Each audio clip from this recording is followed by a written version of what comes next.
Hey there, and welcome back to Mass Effect 3. My name is Pete, and today we complete another episode of our Insanity walkthrough. After a mingling heavy socializing episode last time around, today things get a bit more action-packed, as we are trying to find out more about the mysterious mercenaries who attacked us on shore leave, and of course also about whoever is behind it all. And during last episode's casino infiltration, we recovered some hard drives, so let's talk to Brooks now and call a meeting to learn what she and Edie have found. Commander, Edie and I have been analyzing those drives. I think we found something if you're ready. Let's hear it. Though the data's root structure was erased, the logic integrity remains viable. Edie has an incredible talent for this stuff. I know she's an AI, but even still. We found an encrypted communication from a few days ago. Just need another minute to crack it. A whole minute? Edie here could shave that down to 5 seconds. I thought it best to allow Staff Analyst Brooks a chance to improve her decryption skills. And now you've lost your chance to show off. Like she needs it. You're the crew of the Normandy. You're legends to the rest of the Alliance. Legends can be good or bad. Which are we? You're the kind that people look up to. The kind they owe their lives to. How come everyone's always shooting at us? I think it's mostly you, Rex. The bigger the target, the bigger the, target. You're saying I've gained weight? It just means there's more of the legend to love. And the camaraderie, the friendship. I think that's your secret weapon. And well, she is probably right, although we could claim all the laurels for ourselves here. Let's not do that though, even though this conversation does not give us any morality points. It's all just part of the job. Wait. Job? You mean the rest of you are getting paid for this? Here we go. Wow. Those mercs who were after you, they bought a lot of weapons. Like, big ones. Max, what do they need with that kind of firepower? It appears this drone is preparing to rebel. I have just monitored the Commander's Spectre access code in use at the Citadel Archives. Punch it up. The archives are going into emergency lockdown. Whoever's hacking your records is there right now. What do we know about the place? Council keeps sensitive historical information there. Real hush-hush. Even my old CIC clearance never got me in. Then we'll find our own way in. Gear up and let's...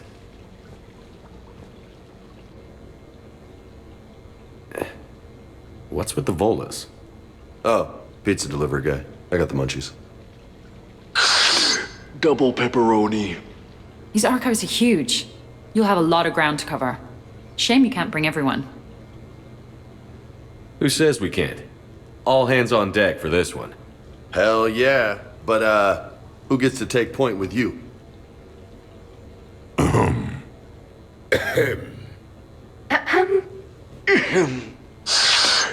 Who's going to pay the bill? Right then, time to select our squad, and for this one we'll take the Dream Team, Garrus and Rax. Considering the limited access we have to Rax as a squad member in this game, I think we should use it. For the weapon then, we of course do not want to go out with our Predator pistol. Instead, we'll go with the Saber assault rifle that we picked up on Horizon and that we haven't actually used yet. A damage upgrade and a scope then make this high accuracy assault rifle even more precise, and we can jump over to Rax, and for him there is really only one weapon to choose. He will of course be wielding shotguns, specifically the M300 Claymore. And since weight and ammo capacity don't matter for squad members, we might as well go all in on weapon and melee damage. After all, Rax likes to get up close and personal. Ability-wise then, we actually also have 59 points to spend on him, and we will begin by maxing out Carnage, this time however focusing more on damage than on radius, as we won't really meet too many heavily armored targets during this mission. But against those few we do meet, we want to do as much damage as possible, which also explains the anti-armor pick here at rank 6. Lift grenades then are also always useful, but this time we do want to go for radius, they don't really hit that hard. Instead, we want to be able to hit as many targets as possible as often as possible, so we're going with the capacity increase at rank 5 and the damage and radius bonus at rank 6. Finally then, the passive Krogan Battlemaster tree is evolved for maximum durability. Just like in the earlier games, Rex is an absolute tank of a squad member, and as such he is one of the few squad members where investing in survivability actually makes sense. That leaves us then with 14 points to spend on Stimulant Pack, an ability that actually shares users with grenades and doesn't have a cooldown. Activating it gives Rex extra shielding and increased damage output, so we want to upgrade it for even more survivability and for 1 extra use. The last 5 points can then go into Barrier, but we're not really going to use that. In terms of cooldown abilities, Carnage is the one to go with. What's the best way into the archives? The facility is located below the wards. Maybe a direct breach for maximum surprise? I like it. Sounds like you're learning the ropes. Hell, hang out with us long enough and you'll learn ropes, knives, bombs, thresher maws. But don't hang out too long. Pretty soon you'll be making friends with us, sorry. I heard that. The archives is somewhere below us. It could be pretty tricky to get in there. Not really.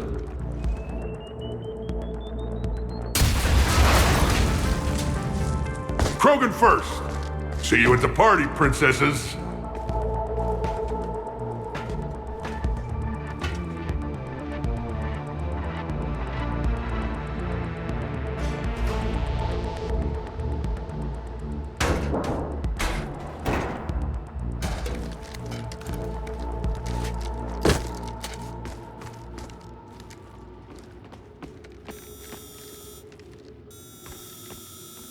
Not this again. Alright, and there we are, things get heated right away, and there will be a lot of ambient dialogue during this fight, so I won't get to talk much, but the objective is simple: kill all the mercenaries. Ambush! Scatter and take cover! In the old days, we had at least 5 minutes before our mission went south. Shepard brought the full crew! Force them in! We gotta close it! Brooks, you okay? Upstairs! Scattering and taking cover! I see you. Here it comes! Keep going! That's enough! Drop your weapons, or this won't end well for her. You bastard! All right.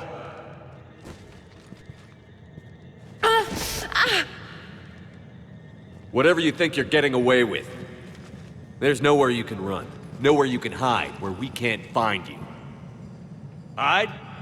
Why? I'm Commander Shepard. I never hide. Uh-huh.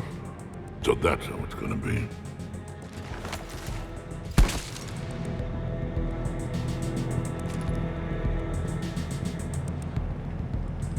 Who are you?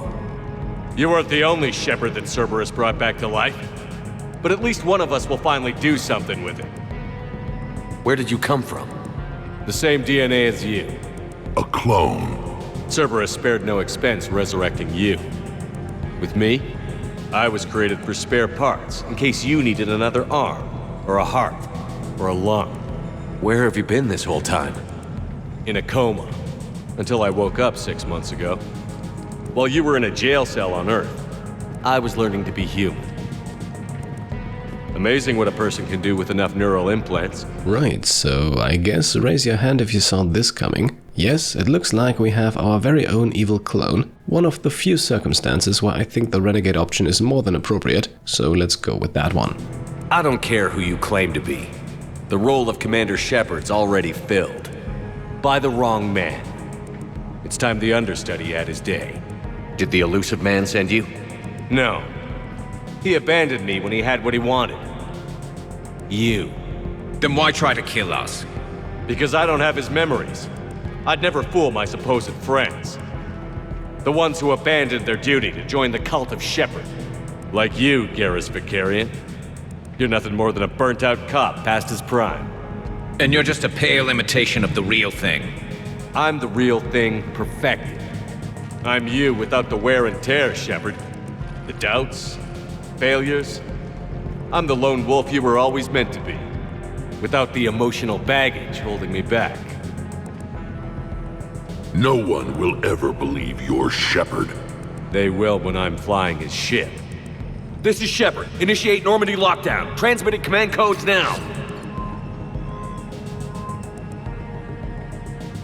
Good idea. Too bad the signal was blocked. Trainer, this is Shepard. Prep the Normandy for emergency departure. We're leaving. I'm setting the command codes now. Acknowledged. We'll get underway. And once again, we could go with the Renegade option here, but I feel like the Paragon option has some weight to it too, so let's use that to balance out our choice from earlier. It'll be a cold day in hell before someone steals my ship. It's not stealing if I'm you. Execute them. The cult of Shepard ends today.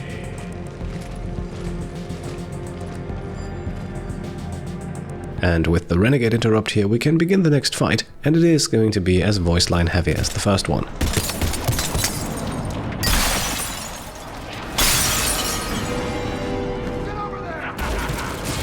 We still got everyone? We're on the balcony! I'm okay too! Where's everyone else? Other side! Having a little party up here! Where do you think you're going, Princess? These primitives will make good sport. Terminating hostiles! If we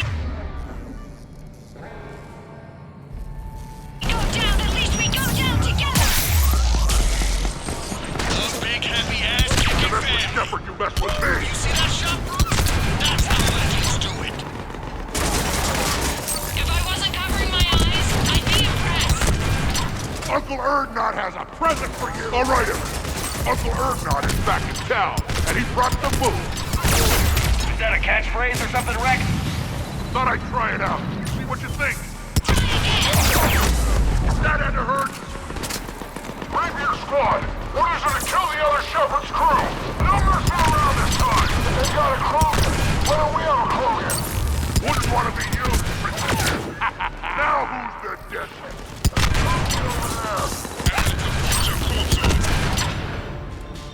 We're clear. Now where'd the other you go? He's pushing into the archives. Stay in your groups. Team Mako, you're on point. Right. What's a Mako? Something we could use right about now. Team Hammerhead, cover the flank. Got it. And the Mako's got nothing on the Hammerhead. Right, so the fight is over and I can finally talk. After learning about our clone and surviving 2 mercenary ambushes, we are now collecting all the loot in the area. The room we started in had a shotgun upgrade and a med station on the wall. We have also just helped ourselves to a few credits. There is also a grenade refill over by one of the terminals. And finally, after heading through the energy field here, we can find another medkit and an SMG upgrade.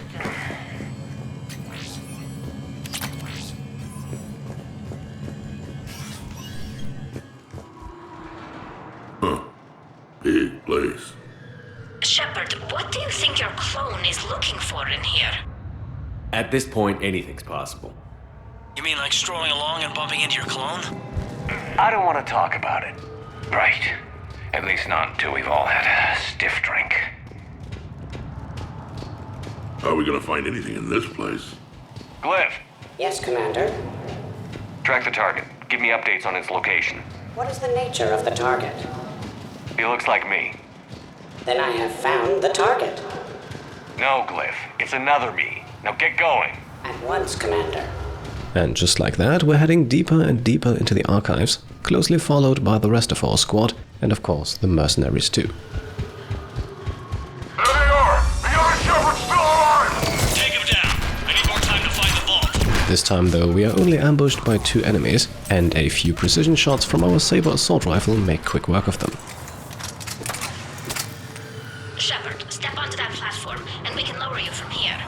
And with no further loot in the area, we can then step onto the platform immediately.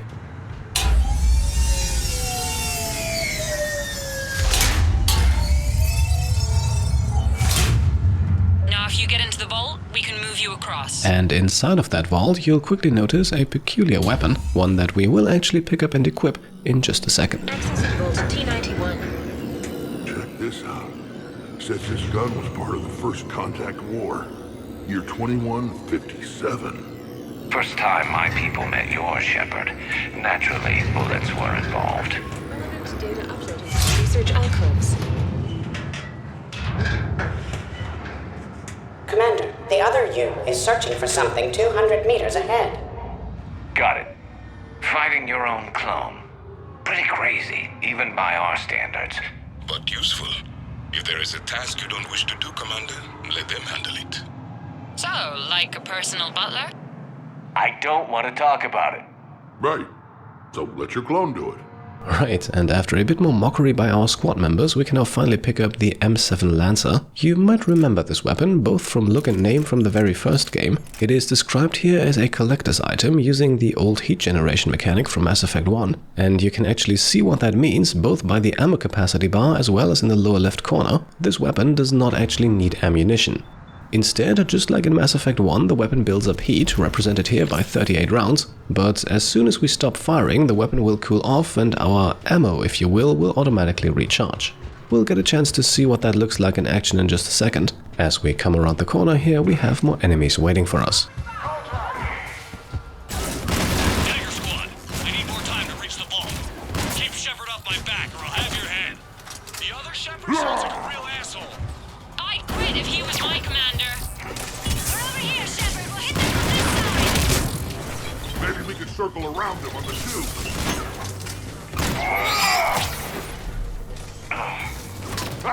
Team Mako, moving ahead. We'll see you on the other side. So, as you can see, the Lancer here is sporting a lovely firing rate, but we are also trying to sprinkle in the occasional melee kill. As you know, we still have a need for quite a few more of those to unlock the Brawler achievement.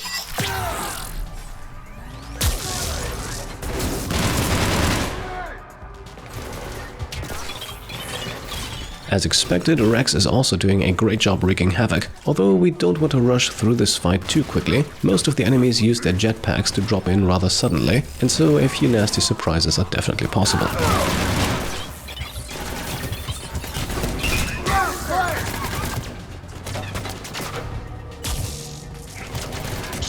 Uncle Ernot has a present for you! On our way. We got Shepard squad surrounded! Eliminate them. I need more time. Commander, we can't hold them off much longer. Brooks' cry for help, meanwhile, can be ignored as long as you want to, and once we decide to help out, we don't actually need to eliminate anyone. Please, we could really use some help. Instead, we just need to rush in to trigger the next cutscene.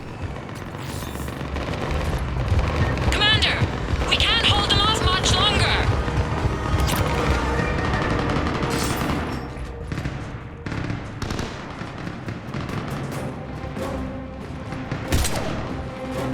Go! I'll cover you! Move!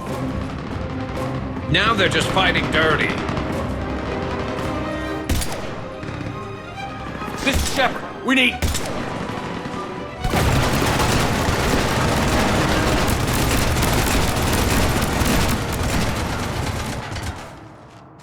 That's why I love hanging out with you guys. Why shoot something once when you can shoot it 46 more times? The other me can't be far. Keep up the pressure and we'll try to surround him. Let's move. Right, so we have now made it into the archives proper, and that means it's time for a bit more exposition, starting with a recording from the First Contact War. Year 2157 CE. First Contact War. Turian interrogation. Vault T91.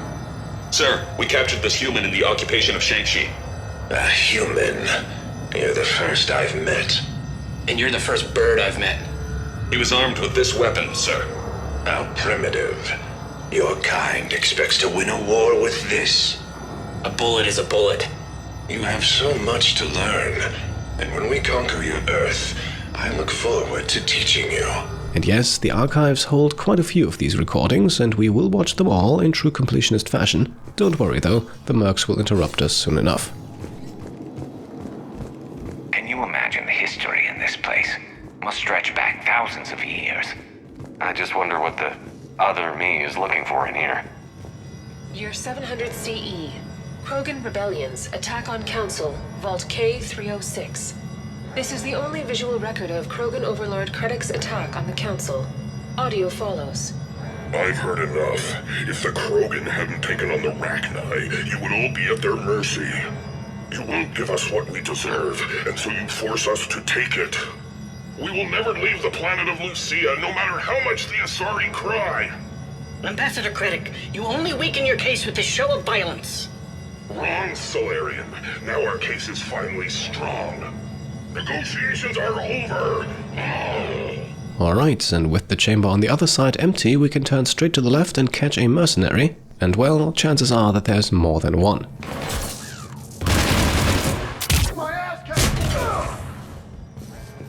Malfunction detected. Please contact maintenance.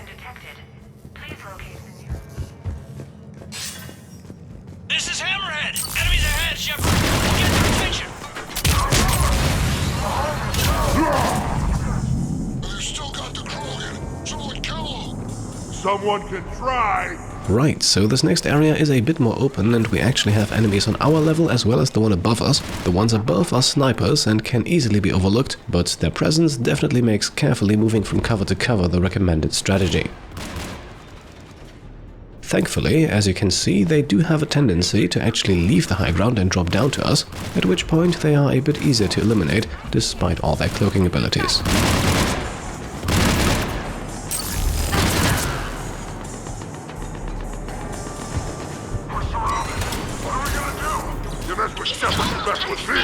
Should we give them a chance? Speak for yourself, please. I'm not even a field agent. Just follow Shepard's lead and the rest of us do the heavy lifting. Touche, Tassoni. You think all you comedians can start hitting something? Uncle Erdnot has a present for you. Still, the occasional enemy reluctantly remains on the high ground and probably makes this fight longer than it has to be. As you can see, so far we're not facing anything too difficult. I think we got them all. Or, I mean, the rest of you did. Or the Krogan did. Hammerhead and Mako, keep pushing ahead. On it.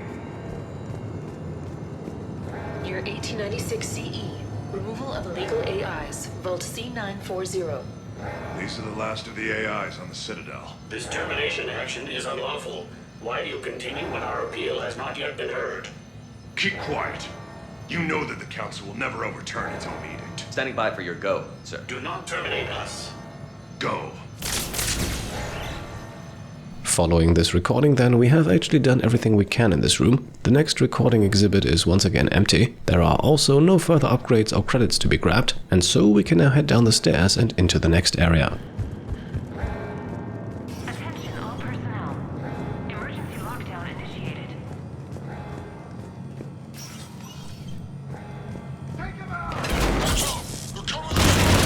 This time we are greeted by two more mercenaries, at least that is what it looks like, but at this point we should have learned that they usually appear in larger groups, so we want to proceed carefully. To make up for another malfunction, we can then at least collect some Medigel, and we also have another recording in the room right next to it. Year 2183 CE. Battle of the Citadel. Geth Dreadnought attack. Vault X5. In the opening minutes of the attack, you'll see that Zakera Ward is almost completely destroyed. Interrupting. Spectre status recognized. Commander Shepard. The following information is classified. The unknown aggressor is suspected to be a Reaper aided in its attack on the Citadel by rogue Spectre Saren. The Reaper Sovereign is destroyed by the 5th Fleet. Okay, so our Spectre status getting us access to privileged information. Unfortunately though, there is no time to celebrate. Now who's the dead one? Attention, low-line mercenary wannabes. Say please, and we'll accept your surrender. Say pretty clean and maybe Rex will take a break. Try it, and we'll see. The Krogan on the other hand makes no such promises. Attention, enemy drone. Please cease hostile action.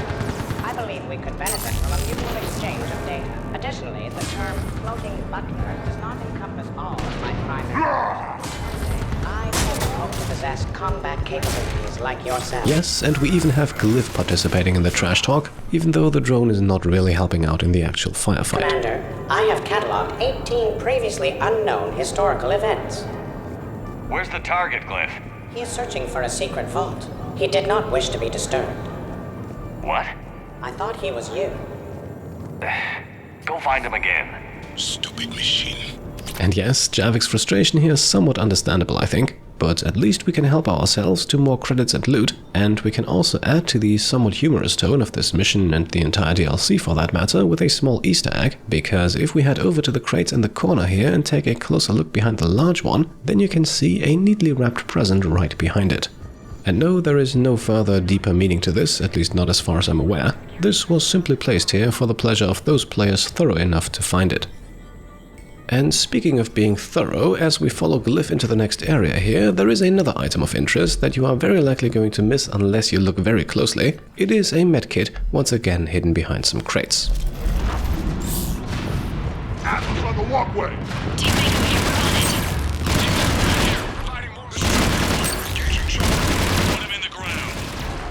Try to help out your friends and you end up in a mech fight. You're welcome, Team Mako.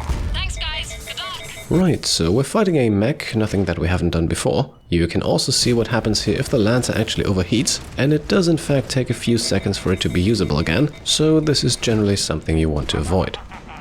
The mech, meanwhile, is as always taken out quickly, and since it was the only enemy here, the area is now clear and we can continue.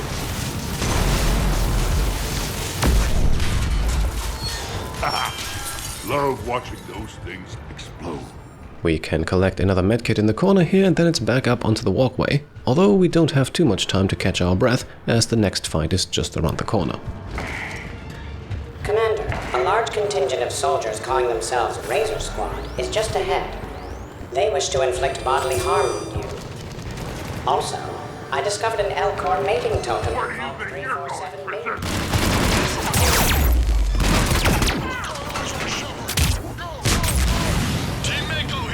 Showing Team Hammerhead how it's done.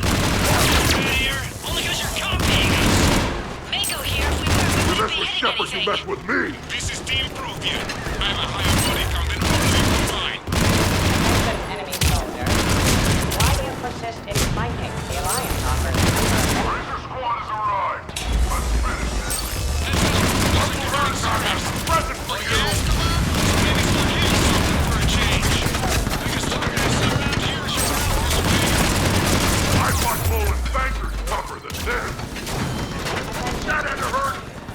only have a 0.04% chance of winning this encounter. He belongs to me.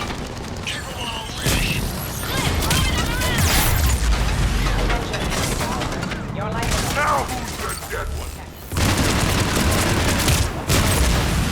well. You're in Vegas. A Polish pizza delivery man is on the line, asking for payment. Tell them they burnt the pepperoni. Commander Shepard. Krogan, kill shot! By the loss. Grieving crew members would greatly decrease the Normandy's efficiency. And yes, once again a fight that has a lot of squad-mate banter, so for a change I don't have to say much. Looks like we're clear. Looks like I saved everyone's ass again! Hammerhead and Mako, keep pushing ahead. Right. I might throw up a little bit now, if that's okay with everyone.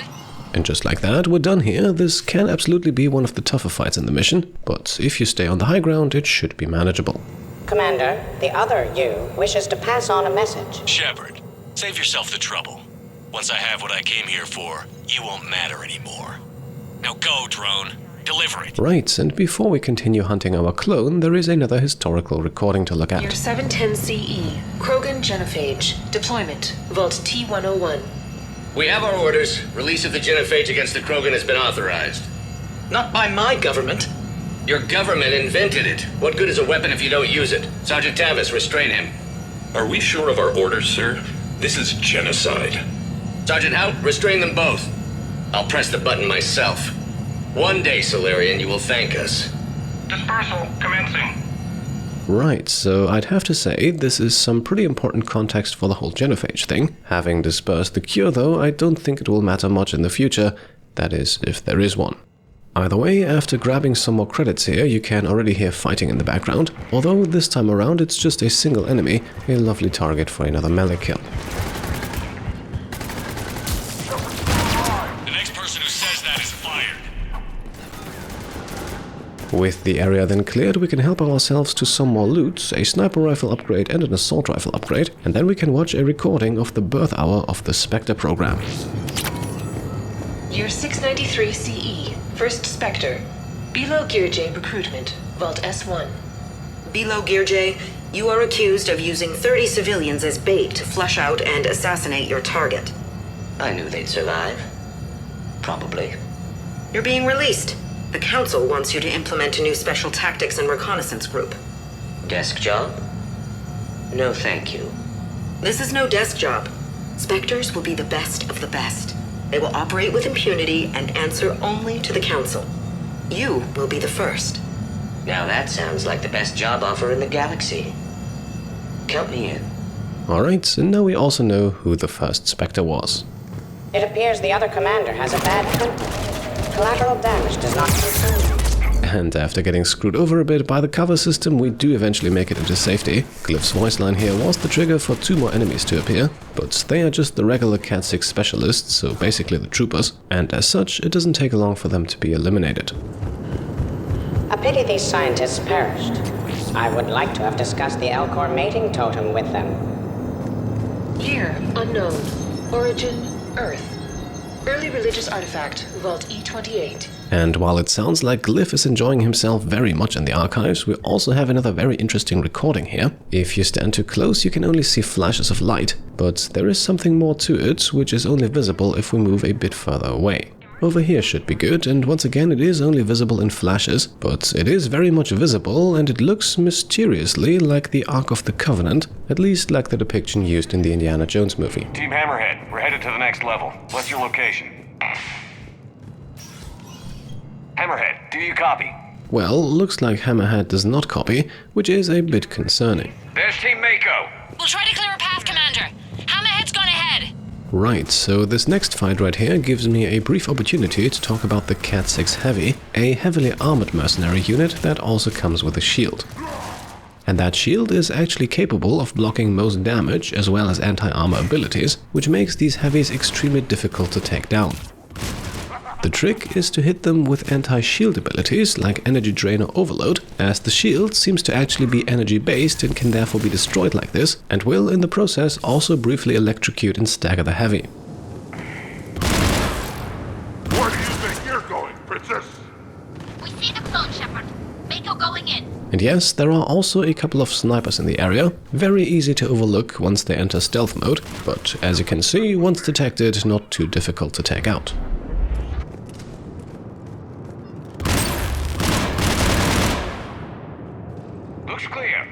Now, at this point, we can briefly spend a few seconds uncovering another Easter egg, although this one is arguably even more difficult to spot. It is located behind these crates over here, and it is a box of fireworks, probably best seen from this angle right here on the far right side of the screen. And once again, it is not really explained why they're here, as they will unfortunately not be referenced again for the rest of the game. You're 580 BCE. First Citadel landing. Discovery logs. Vault A5.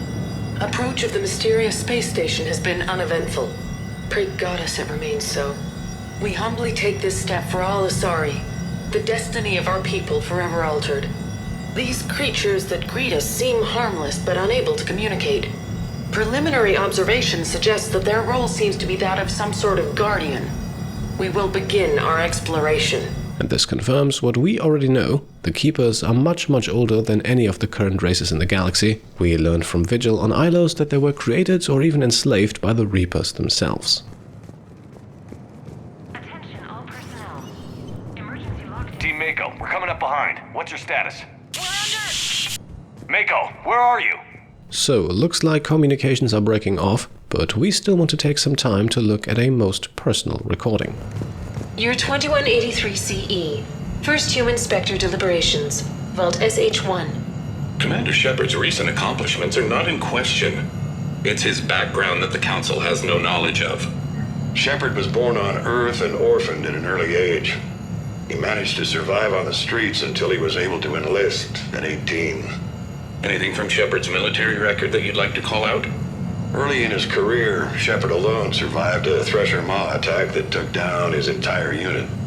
That's the kind of strength, the kind of grit he has.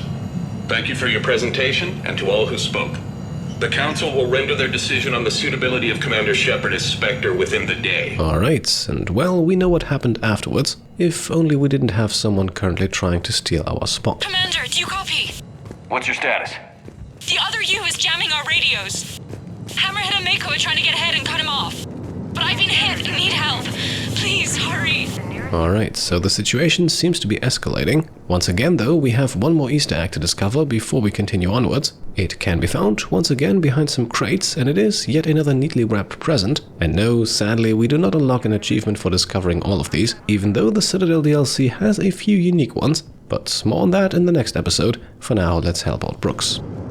Biometric identification required. Access is authorized.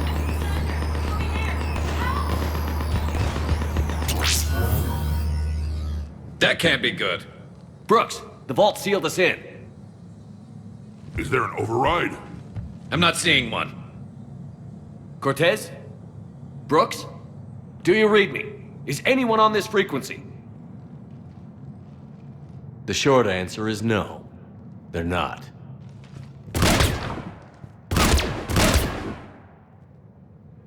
The longer answer involves your friends trapped in Iridium vaults and forgotten for, well, forever.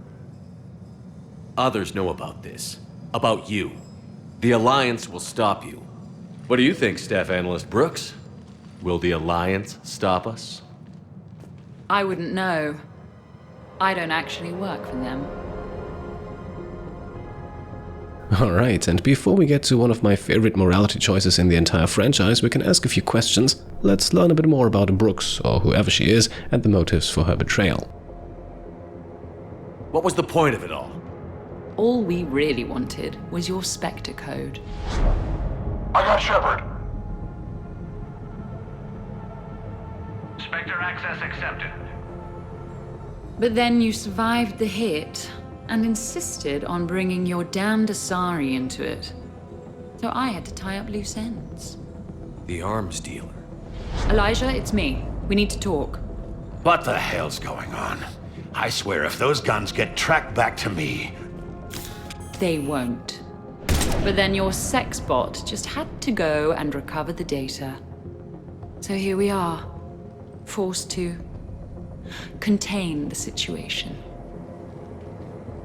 Who the hell are you? And do you really think I won't track you down? My name doesn't matter. I never keep the same one for more than a few days. And if the elusive man hasn't found me yet, you never will. You're Cerberus? Was. Mr. Elusive and I didn't see eye to eye. He's indoctrinated, whereas I prefer the whispers in my head to be my own.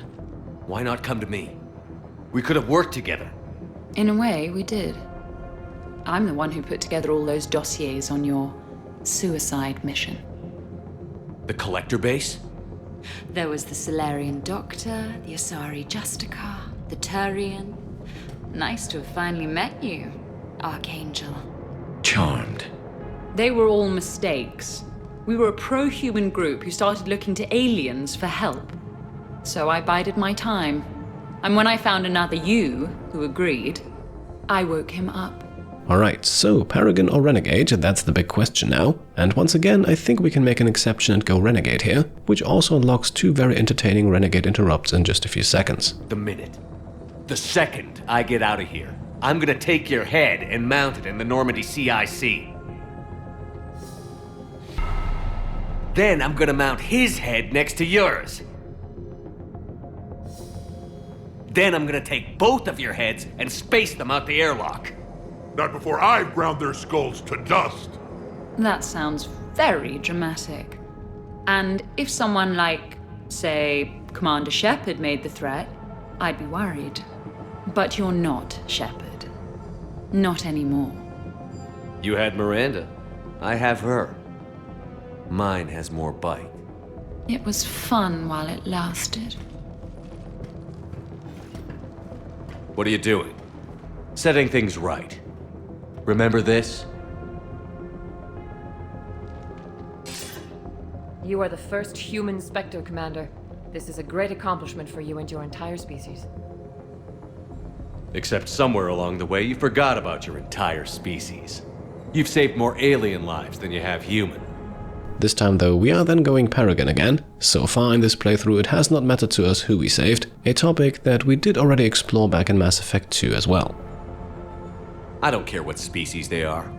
Every life counts. But maybe a clone wouldn't understand that. You know the one thing they can't duplicate? Our handprint. Life gives it its shape, not DNA. Which is a problem. Computer, update Council records. Subject, Shepard. Human Spectre. Accessing record. Please input new data. Biometric identifier updated. Good day, Commander Shepard. Now, if you'll excuse me, the Normandy needs its captain. So, I should go. Farewell, Commander. I guess this is where legends go to die.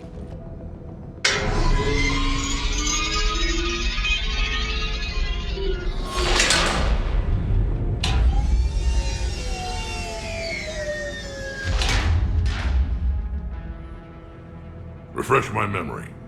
Didn't we used to win these things back in the old days? He said, I should go. Do I sound like that? As long as I've known you, yeah. Crazy thought, but maybe we should be worrying about this impregnable vault we've been sealed inside forever. And believe it or not, we don't actually get any morality points for this decision right here. As you can see, they are both pretty humorous. I prefer the lower one, but this is entirely personal preference. I'm more confident than he is, more in control. With me, it's more like, that's all for now. Spoken like a Krogan. Show him who's boss. Probably not a lot of air in here either. An hour, if we're lucky. Or sometimes, I'll talk to you later. Because you know what? I never do. Leave him wanting more. Shepard, please, why aren't you more worried about this? Oh, Glyph, you still out there? Yes, Commander. Unlock this damn thing and go find the others. No one steals my ship. Not even me.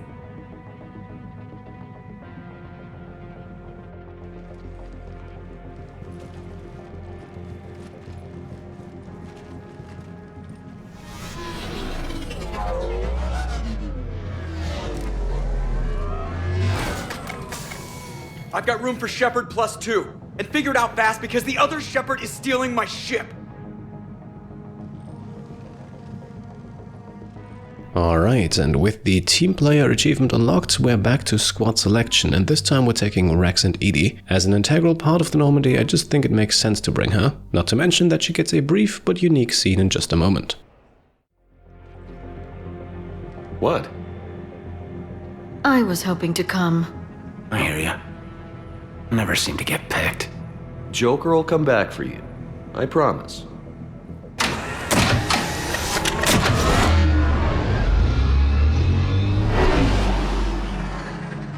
Weapon-wise, we are then switching it up again and go with the M29 Incisor Sniper Rifle. As a 3-shot burst-fire sniper rifle, not really my favorite weapon in the game, but it is somewhat unique and I think deserves to be shown off at least once.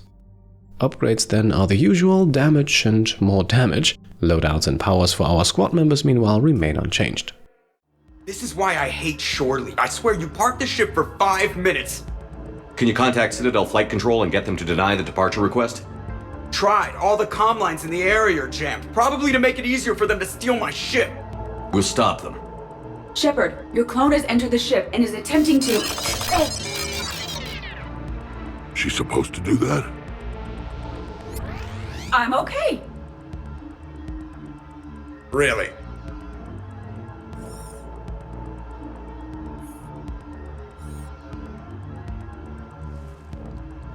The clone has disabled my control of the Normandy, as well as all sensory input. I cannot lock him out or counteract his commands. So, this was the aforementioned unique scene with Edie that I did not want you guys to miss, and now we can even grab ourselves 2 Paragon points by promising to fix things. If she wasn't with us, the dialogue choice would look a little different here, but the morality points would still be obtainable. Don't worry, Edie. We'll get you back. Thank you. Well, whatever you do, hurry. If the Normandy gets to FTL, we may never see her again. That's not gonna happen. Okay, Citadel systems are targeting the car. Any closer and they open fire.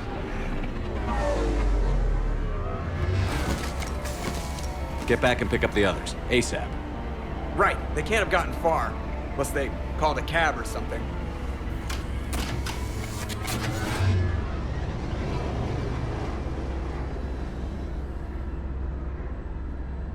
Good. I needed to kill something. Alright, so immediately we have company as the landing pad is swarming with mercenaries, which can actually make this one of the tougher fighting sequences in the game, as there is a lot of cover available for both sides, Not to mention that the area has multiple pathways and different layers of elevation, so it is quite easy to get flanked or to lose a squad member, especially if you bring someone like Rex along who likes to rush ahead. In terms of enemies then, we're not facing anything we haven't seen before. The standard specialist, the heavy as well as the sniper are present here, all of them in fairly decent numbers. Regarding our choice of weapon then, you can see for a sniper rifle it doesn't pack too much of a punch. It tries to make up for that by firing 3 times instead of once, but even then, and with 2 damage upgrades attached too, it doesn't quite reach the stopping power of some of the most powerful single-shot rifles. The burst fire also has a few other downsides, weapon recoil being one of them, as this is applied to each shot individually, so even if your first shot is on target, let's say on the head, recoil from that first shot might lead to your second or third shot going wide. And if your enemies are quick enough, they can actually also dodge out of the way of the second or third shot, although I found that this tends to happen only rarely. Still, on the bright side, at least the incisor is fairly lightweight, giving us a power recharge speed of 175%, and I would argue that that's necessary so that we can use concussive shot or energy drain as often as possible. Still, if it wasn't for the sake of true completion, I most likely would not have used this weapon at all during this playthrough, but it is my goal for the series to show off as many of the guns in the game as possible. So far we have used a grand total of 36 of them in some capacity. There are a few more that we already have access to but haven't used yet, and then there is a good number that we haven't actually purchased yet because they're just stupidly expensive, but that is something that we will be able to rectify in the next episode too, as the Citadel DLC offers various ways for us to obtain unlimited funds, one of which is actually quite entertaining and also relates to several achievements. But more on that in due time. For now we have more enemies to take care of, and actually you do want to be particularly careful during this first section of the fight. It does take quite a while until the game recognizes your progress and drops an autosave again, so you can in fact spend a good 3 to 5 minutes fighting and then die, and in that case you would have to start all the way from the beginning. In my opinion, the sheer number of enemies, and with that the length of this fight, is also the main source of difficulty. You are definitely not helped by the fact though that even with automatic squad power usage turned off, Rex has a tendency to just pop stimulant pack after stimulant pack, and since those stimulant packs actually share ammunition with his lift grenades, you will most likely not have too many of those left either. This is one of the bugs that has unfortunately persisted in the Legendary Edition. You can sometimes catch Rex just popping 3 to 4 stimulant packs in a row, and no, as far as I know they don't actually stack, so this is by all means completely illogical behavior. Now, if you're getting bored of this fight, or otherwise find it too challenging, there is actually an easy, albeit rather cheap solution to that, because the goal of this fight is to reach the Normandy's doors. And those doors are always unlocked, even with enemies left on the map, meaning that you can in fact rush through the entire area, hope that you don't get killed in the process, and then interact with those doors to get into the relative safety of the ship. Access to Adrenaline Rush is very much recommended for this though, and even then success is far from guaranteed. As you can see, we are doing it the old-fashioned way though, and have now actually cleared the area, so let's grab some ammo and head closer towards the ship.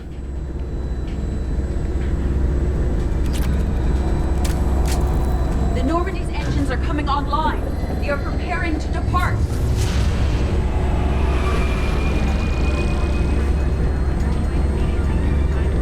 And yes indeed, it looks like it's high time we make it on board. Along the way though, we can grab another sniper rifle upgrade as well as a medkit, and then we can drop down the ladder. When we want to take off, there's a half hour of pre-flight checks. They just gun the engine and go? Most of those checks are actually unnecessary. Thanks for letting me know.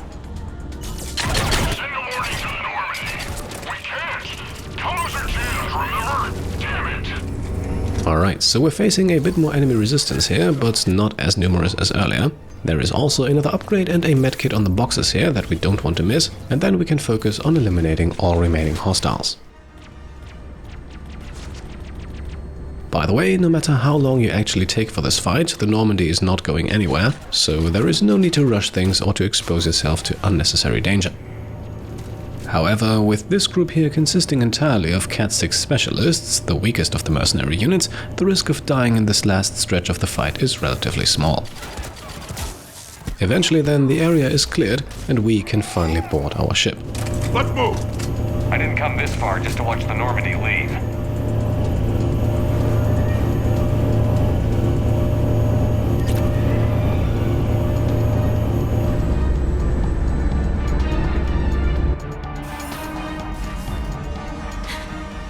And I don't even...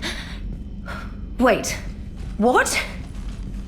You were just on the Normandy. You fired me. Dishonorable discharge for conduct unbecoming. You kicked me off the ship with barely enough time to grab my toothbrush. Right, looks like we have at least one person who's still on our side on board, although it will take some convincing to make her realize that we are actually on her side too. Both choices here will achieve that, but we are going with the Paragon one. That's Cision Pro Mark IV. It uses mass effect fields to break up plaque and massage the gums. Yes, I told you that. And I remember, because I'm the real Shepard. And someone just threw me off the ship. If it wasn't you... Shepard's got a clone. Makes sense when you think about it. I can explain more later. For now... It's sealed. Engines are online. They are preparing to take off.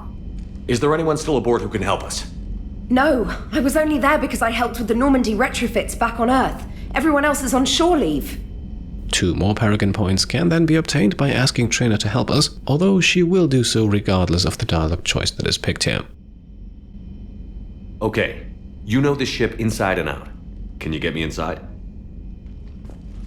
There's an emergency exit hatch for evacuations. It should be right here.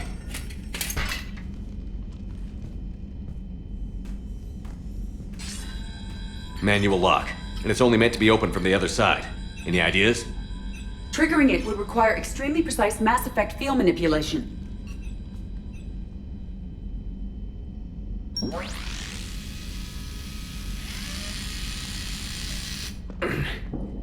If you'd told me this morning that a toothbrush was gonna save the Normandy, I'd have been very skeptical.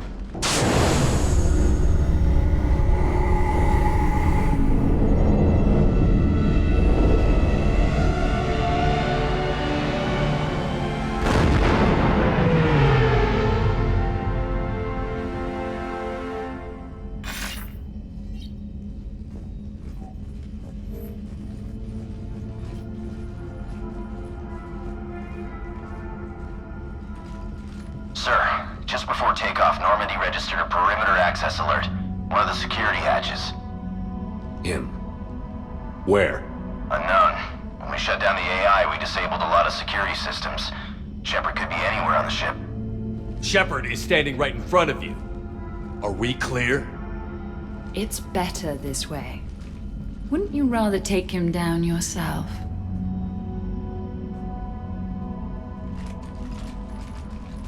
Armory. Find him. Slow him down.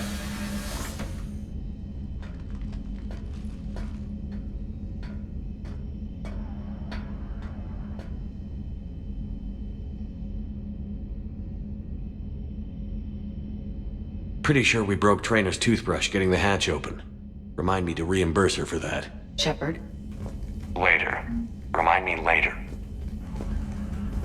Little cramped in here. Quiet. Can't risk them hearing us up top. Yeah. Get off my tail. Alright, get a patrol going. Find Shepard. The real one. Hey, what do you mean by slow him down? We're allowed to kill Shepard if we have to, right?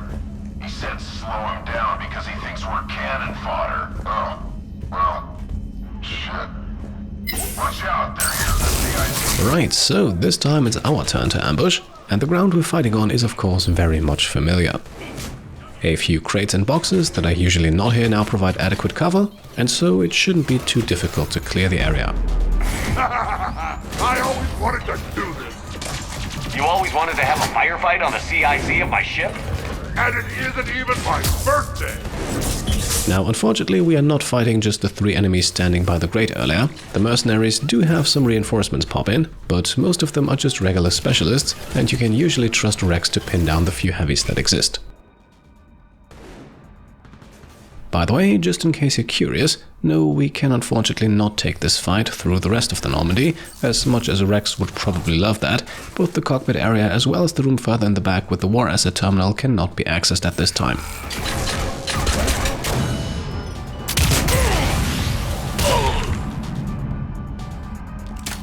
It is strange moving through the Normandy without sensory access or control. I feel blind. That must be strange. Good luck with that. Thank you. Let's get to the cargo bay. Right, so the fight is over, at least for now, and after helping ourselves to Private Campbell's favorite mug and another weapon upgrade, we can now quickly examine the Merc PDA over here, which basically only details weapon ordering bureaucracy, but also reveals that one of the Cat 6 snipers apparently shot their own foot off with high explosive ammo, so it looks like these guys like to live dangerously. And for that, they get well compensated, although we can help ourselves to a lovely payment of 15,000 credits here, before we then investigate a curiously placed trash can. Please send this to an animal shelter for proper disposal, as a warship is not an appropriate... Oh, that is not okay. You messed with my hamster, guys. Now it's personal. Guys, were you gonna say something, or... No, I get it. Hard to even find the words. Should we check on my fish? Because if he's getting rid of all the pets... We should probably deal with him first, huh? Alright, sit tight, little guy. Anybody gives you trouble, go for the eyes. Yes, looks like Clone Shepard cleared out our entire captain's cabin, including the husk head, by the way, whose muffled screaming you can still hear. These people are showing disrespect to my home, my body. It is unacceptable. I can imagine. I intend to kill Shepard's clone, Agent Brooks, and anyone else in my way. You're okay, Edie.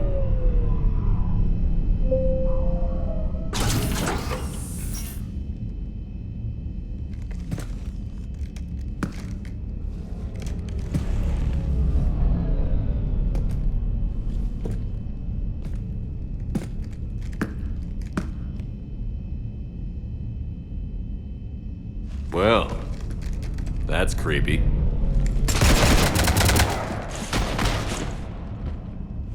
You want to stop shooting up my ship? It's not your ship. It will be. I've taken your name, your Spectre rank, even your fingerprints. And then you left me to die. Only I didn't. You think fake fingerprints are gonna fool the Council? Or hack it?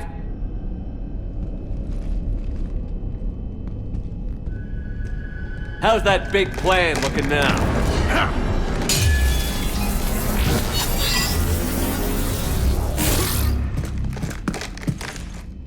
Hatchet squad to the shuttle bay.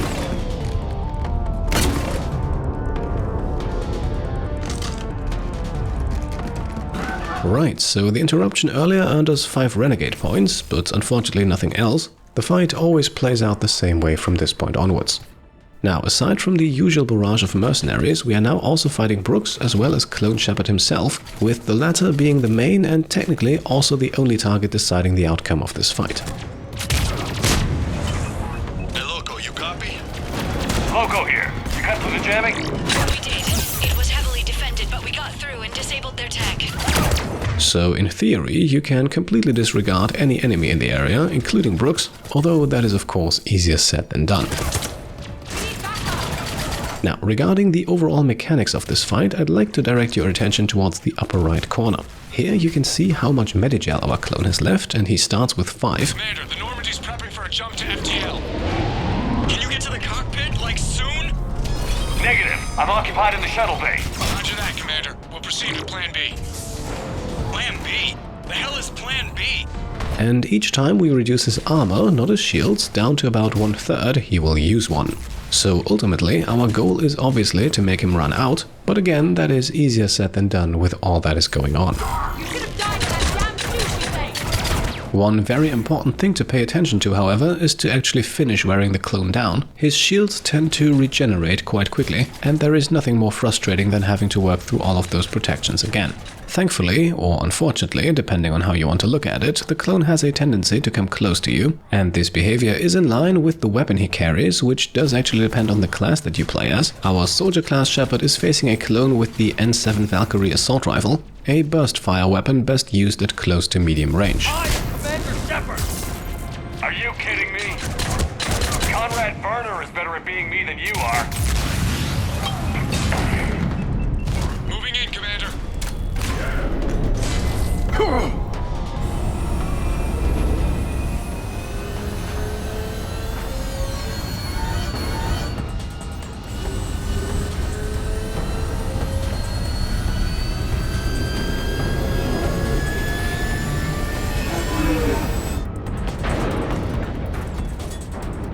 What the hell's going on up there? Get us out of the nebula and jump to FTL! We can't. A sky car keeps blocking our path. Then shoot it!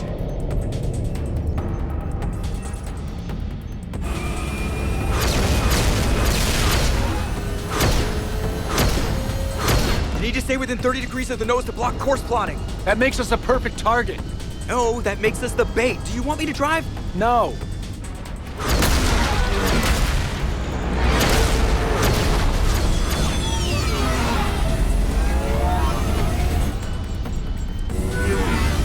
Damn it! Launch the shuttle and blow that thing out of the sky!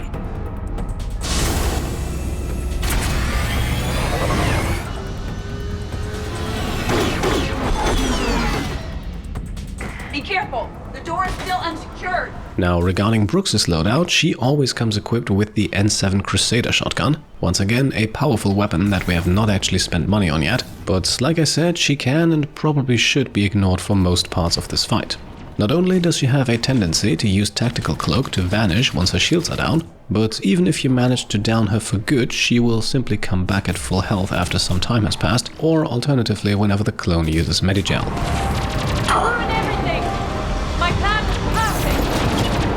Except for the part where you're losing. And since you don't really need to fight two enemies that continuously respawn, I think it's best to just leave her be. Now, at this point you'll notice two things. First, there are some burning patches on the ground. Those are the result of our clone's grenades and should ideally not be stepped into. The other thing you'll spot is that the cargo bay doors are currently open. My team is just as good as yours. Team, you have minions, and you're running out. At this point, our clone is also down to his last dose of Medigel, at which point he will slowly start to retreat towards the back of the ship, towards those open doors. You should have stayed in the archive. I tried to make it clean and painless. Once again then, Brooks just catches a few strays here, but will be ignored for the most part. Our focus is now entirely on forcing our clone to use that last dose of Medigel, at which point he will then no longer be able to heal himself any further. All you got? The real Shepard hits a lot harder. As you can see though, the fight is getting a bit dicey here in these final stages. Our clone makes liberal use of the Carnage ability, not to mention that the Valkyrie is one of the more powerful assault rifles, so we are using some Medigel of our own here to make sure that we don't lose this after all.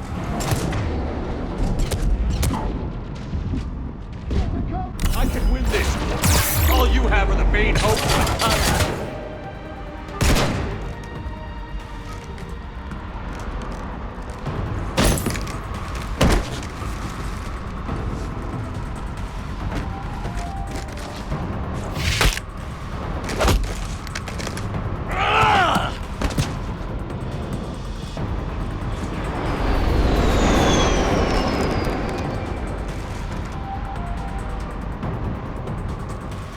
Look at you. What makes you so damn special? Why you and not me? Hang on! We have you.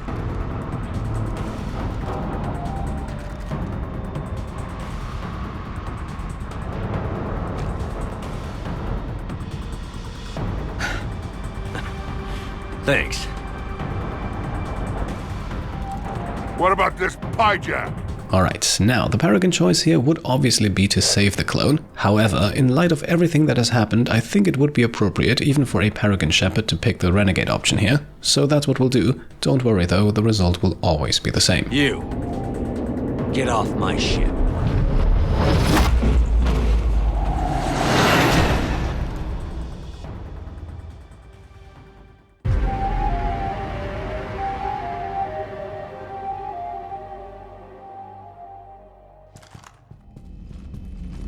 Fortunately, they weren't here long enough to do much real damage. Although I may need some help from James cleaning up the damage to the shuttle bay. Plus they overloaded the heat diffusion system firing at us. Not sure if you noticed, but Shuttle Guy here did some crazy stunt flying to keep us in one piece. It's nice to fly something a little more maneuverable than the Kodiak. How about you, Edie? I am once again in control of the Normandy. Thank you for asking. Glad to hear it. What about the mercs? Any survivors? Just one crappy-ass pilot and her. Alliance has taken her to a high-security facility. Maybe she can give him some dirt on Cerberus. I'll be more than happy to cooperate with the authorities. Now, this brings us to Brooks and another morality choice, and stating whether or not we want to kill her here does not actually have any consequences immediately. However, captured and handcuffed, I don't think we want to put a bullet through her head just yet, so let's go with the Paragon choice here, which then also opens up a Paragon interrupt in just a moment. Maya, I know that voice. Do you really? You're getting a chance to redeem yourself. Don't waste it. So serious. Admit it. Some part of you liked having me around. Looking up to the legend? We had some laughs. And who knows? Maybe we'll have more someday. No, we won't. Because you're gonna stay in your cell and do your time. Afraid I'll escape, come back for revenge? Is the great Commander Shepard pleading for his life? I'm pleading for yours. So thoughtful. Then I suppose I'm off to lock up. You know, he wouldn't have let me live. You can't clone everything.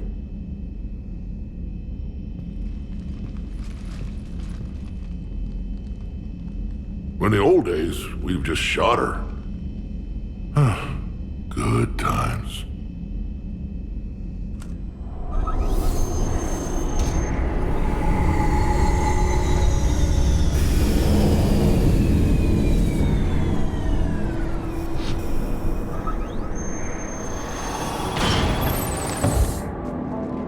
The rest of the squad's waiting outside. We'll have the Normandy back in shape in no time.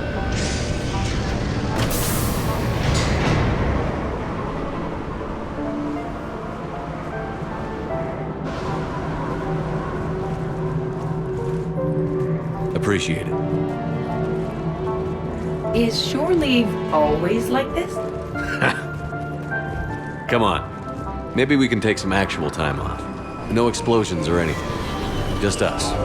Don't know about no explosions, but just us sounds perfect.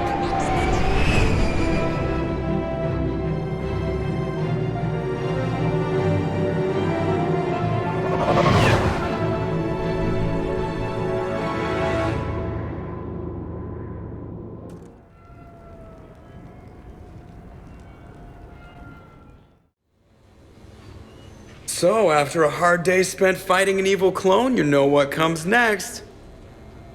A nap? Please. We partied down. Well, I gotta get going. Things to settle up before I head back to Tuchanka. Always fires to put out when you're in charge, right? Let me know if you want to hang out or if you're having that party. See ya! Party, huh? Well, no pressure. No one's gonna make you throw a party. Alright, last resort achievement unlocked, it is now time for the actual shore leave part of the DLC. And don't worry, the dialogue choice here does not actually lock us into beginning anything right away, so we can go with what is supposedly the Paragon choice and begin preparations. Alright, good idea. Let's set it up. I've channeled discretionary funds into your account for the purchase of any celebratory supplies, Commander. Okay, Edie and Cortez and Traynor are in. What? I have also informed Dr. Tazzoni about any potential upcoming celebrations. Wait, I'm in charge of the guest list. Yeah, so there's no uninvite button on this thing? Alright, but when it's time, I invite the rest. Cortez just invited James. So... Fine. I'm gonna go out and see how much trouble I can get into without snapping a femur. Members of your crew have expressed interest in spending time with you, Commander. You can check your private terminal for messages. If you require activities, Silver Sun Strip has an arcade in addition to the casino. You have also been granted a complimentary pass to the combat simulator. Thanks, Cliff. Guess I should take advantage of some shore leave myself. You have received a message. And there we are, we have defeated our very own clone, and we should have actually received 2 Paragon points for that last choice. They are not displayed here though, so I'm not entirely sure if they're given or not. By the way, besides the morality points, the outcome of this mission does not actually matter too much. Our clone would have died either way, and Brooks will not be turned into a war asset if she survives, which is not guaranteed by the way. Had we chosen a renegade stance towards her, there would have been the option to put her down for good.